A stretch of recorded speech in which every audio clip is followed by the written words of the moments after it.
Alright, this is my 68 F100 stroker. It's got a 444 cubic inch FE motor in it. I'll show you, sun's starting to go down. Got a few more minutes though. Anyway, somebody had tried to touch up some of the paint with primer and different color spray paints, and even got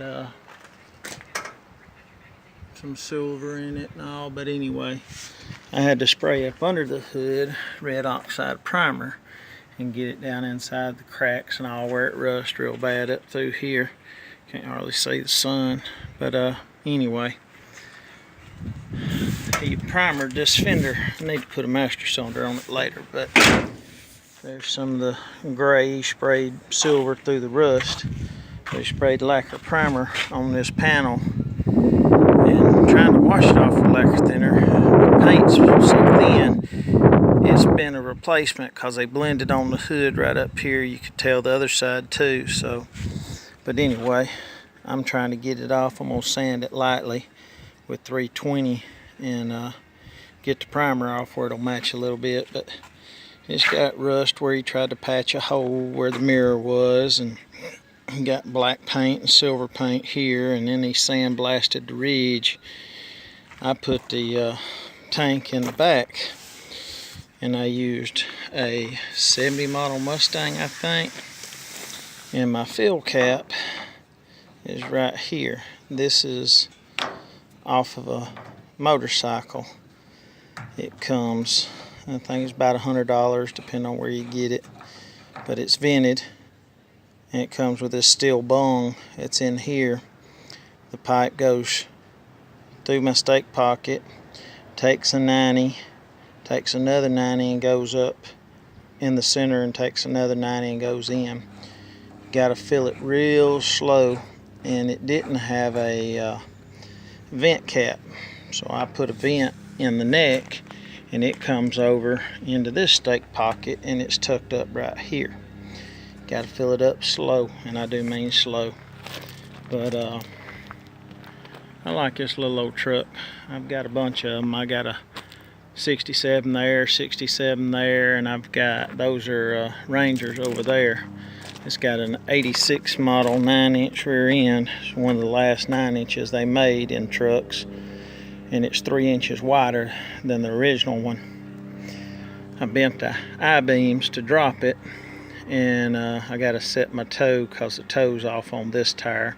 Replace the kingpins, but I need to do another one. And the dash is immaculate, and I put a it's fabric, but it's for like carpet truck liners, and it's also used instead of tweed for like over your springs and stuff, to keep the springs from tearing and sinking in. But I have a bunch of these old trucks. I've got new gaskets for the front and the rear in there on the back of the fair lane. I need to replace them because it's split and cracked.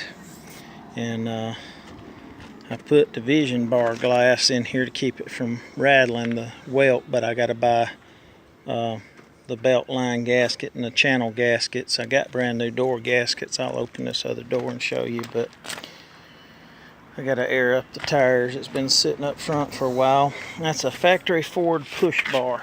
I got that thing from a junkyard probably 25 or 30 years ago. And I've got a couple other 68s and a 70, 72. I got a 74 door 4-wheel drive up in the country. But I replaced the gasket up and around here before winter set in. But this truck actually has a VIN over here on the dash. Let me show you that dash. Not a crack in it nowhere. And, it was a 3-speed on the column. I rebuilt the column and got my blinkers working. This wheel's a little bit smaller than the other one that was in here, but I like this truck. Like I said, it was a decent low mileage. See, says 96,849. Now, I believe that to be accurate. I don't think it's 196. It'd be wore out more than what it is. But the old boy that had it lived out in Westover, Alabama, and it came from what's that other place out there? Holly Pond, Alabama is where it came from, and it was bought brand new and went out there, and the boy in Westover bought it, and he's had it ever since. And then I ended up getting it. He did some trading. He bought a seat cover for it and never put it on. He bought armrest, brand new armrest for it, and he bought a dash pack cover, and that's $100 for a cover. But this ain't no cover.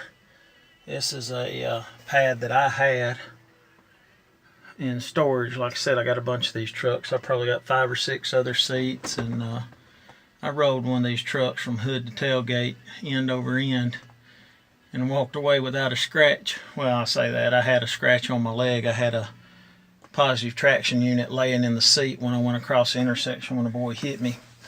But anyhow, I lived through it, and I loved that truck. Didn't have a panel on it that was straight except for the rear window, and had to end up putting that in my granddaddy's 70 model. He bought brand new. Tree fell on it, and we had to fix it. But anyway, I'm going to get this primer off here, and hopefully it'll look better than that primer on there. I'll keep sanding and scuffing. The only problem is the paint was kind of wavy, and if I try to block it, it's going to block and go through all the blue paint too. That's what the scratches are from a Scotch-Brite pad, so sanding it I go through less, so I'll get a little bit of it off. I ain't worried about getting all of it. And I've got some spray can of stuff. It's called Patina Saver. Keeps it from rusting more. Basically, it's a satin clear that you can spray on, but it needs to be washed. Need to get it to the shop and swap the windows out where I can put new gaskets in it. But I've got that other one I'm going to build and put on that frame. I got a 2000 frame and all. I'm going to put one of them 67s on. I just can't decide if I want to make another 4-door or just put a regular cab and long bed and shorten the frame. Because a truck ain't a truck to me unless it's got a long bed. Because if you want to haul anything, that's what the truck's for. That's why these things got beat up and used and abused. But anyway, I figured I'd show you my little truck here. I call it my little truck because I got a wide F250 2000. I call my big truck. It's 4-wheel drive, extended cab, long bed. But anyhow, alright, let me get after this. Appreciate it.